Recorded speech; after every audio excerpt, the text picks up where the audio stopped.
basket, Kevin. The thing you have to do defensively is try to push him off the block, not let him get deep position. But that is easier said than done, that's for sure. And, Steve, you know what? He's powering through guys better now playing through contact, but he's also starting to polish up his post move. So it's not just simply about him throwing it down, which he does with force and regularity. He's starting to add a little finesse to that power package, too. For the Utah Jazz, they come into tonight after the loss to the Memphis Grizzlies.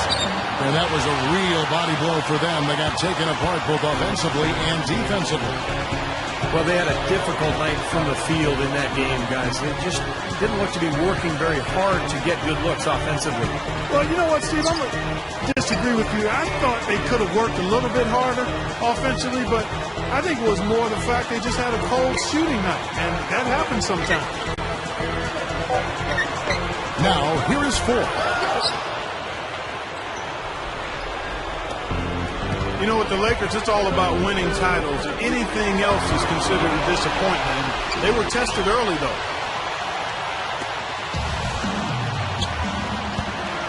Outside Williams. Pass to Bell. Takes the 3. Dwight Howard pulls it in. Jazz on D. Go back to that matchup for the Lakers against Denver. Kobe's illness. Got the stomach flu, hard chest out with the suspension, Meta World Peace. You know, had gotten the late regular season suspension with the elbow to the side of the head of James Harden.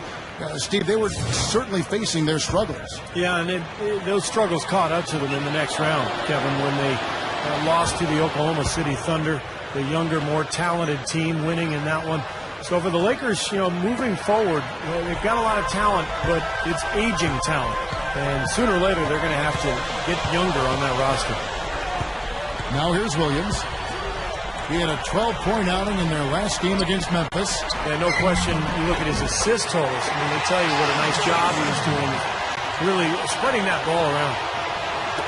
About a minute and a half through the first quarter. And here's Nash outside. Gets it to go. Nash has got 5. Big mistake not having more defensive pressure on him out there. Steve Nash is an 8-time All-Star, a 2-time MVP. I think a lot of people forget about that. And also has this unfortunate distinction. He's played the most playoff games of any player who didn't make the finals, but that still doesn't diminish what's been a Hall of Fame career. Those were back-to-back MVP tests. That's right.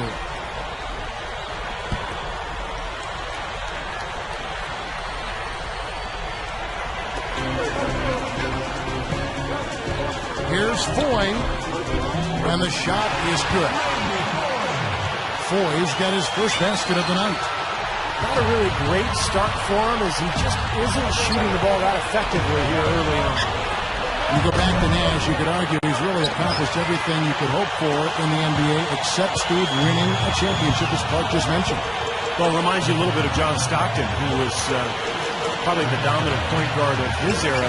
Also did not win a championship, but now with him joining the Lakers, though, you figure he'll have a great chance of getting that ring. He's playing with some talented players in L.A. Now here's Nash, following the miss by Al Jefferson. Outside, Kobe. From deep. Shot misses. Jazz have gotten 3 of 8 shots to fall for them here in the first quarter. There's a screen.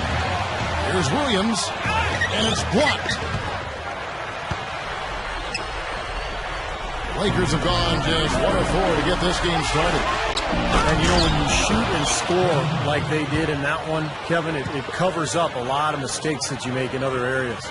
And early on, Steve, they got hot as a team, and it pretty much lasted the duration of the game. Back to Bell. Outside Williams. He kicks it to 4.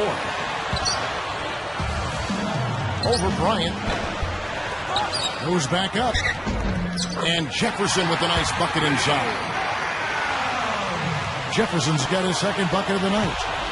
He has such a great feel for how a missed shot is going to come off the rim. Really plays those angles well. That's exactly why he consistently beats defenders to the ball. Now here's Nash. He picked up 15 points in their last win against Detroit. And a foul called on the shot. Got him on the way up that time, so he'll shoot 2 right here. Dwight Howard is a fun-loving type of guy, but he had all kinds of problems a year ago. Originally asked for a trade, and then he backed off the demand. And there were reports that he had asked management to fire Stan Van Gundy. So I think the biggest question with Dwight Howard is just the maturity. You know, he came straight out of high school to the NBA, and you wonder if he ever figured out how to be a part of the team and how to really be a leader. Blake with it, Tinsley covering. And Blake is good for 3. Blake's got himself going with the triple, his first basket of the game. Now let's go over to Doris Burke, who was able to talk with Tyrone Corbin. This game is their first against the new-look Lakers, and Coach knows that they have to be ready for anything. He said with Nash running the show, they can push the tempo a lot more if they please. It could be like facing Showtime 2.0, and we need to be prepared for that. I haven't even mentioned what Kobe can do. They might just see Showtime 2.0, guys. Thank you, Doris. And you think about Orlando, from the fans to the coach to the other players on that roster. The whole situation with Howard not seeming fully committed, really, really tough on everybody. Yeah, commitment is really the lifeblood of any team, Kevin. You know that. We know it as broadcasters, being part of the team. And the player's not invested completely, especially a player as important as Dwight Howard is. It's really hard to be at your best and optimize your performance. Lakers lead by 4.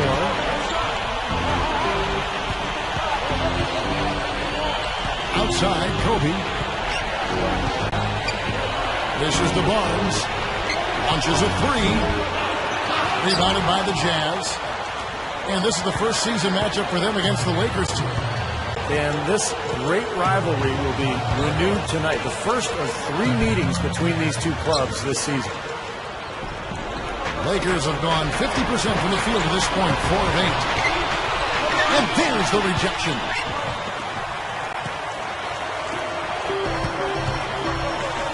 He dishes it to Favors. Here's Tinsley. Passes it to Burks. Goes right up. And he converts the layup. Burks has got his first points of the night. That's a precision shot. You've got to be precise. No room for error on the floater. And this is his first trip to the line tonight.